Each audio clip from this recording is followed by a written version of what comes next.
Well, there's a few things with this. Samsung actually pioneered this kind of device all the way back with the first Note a few years ago, and it's been a very popular device because it came at a time where there were no large screens on the market, there were no stylus kind of phones on the market, and people were increasingly using their mobile for work and for productivity kind of tasks. And so they've continued with this form factor, and what we're expecting on this latest device is probably one of the largest screens on the market, about 6.4 inches compared to what you've seen on the iPhone 10, which is a bit smaller than that. Huge storage, all the latest tech. That's what we're expecting now from all these smartphones. But the key thing here is the price tag. I was going to ask you about this because this is like the Plus, right? For those who are not familiar with the range, it's very similar to say like a Plus or a 10 even, where it's priced up. So you'd expect that perhaps it would try to lean into the higher pricing that Apple's done, but the issue is that with Android, somebody could easily just swap and buy one of the other Android devices. Yeah, and I'm actually expecting the price tag to be plus $1,000, a little bit higher, perhaps somewhere even nearer that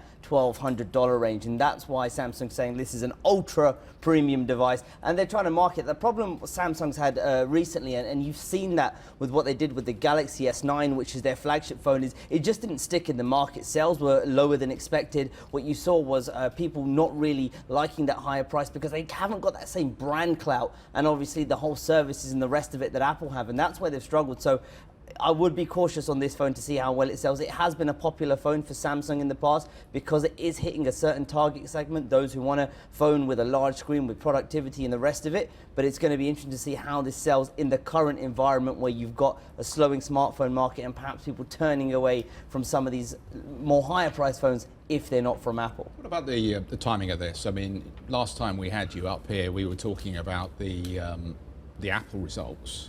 It seems such a long time ago now, doesn't it? It was just last week. And you were making the point that there is a whole new suite of Apple phones that is coming. It's in the pipeline.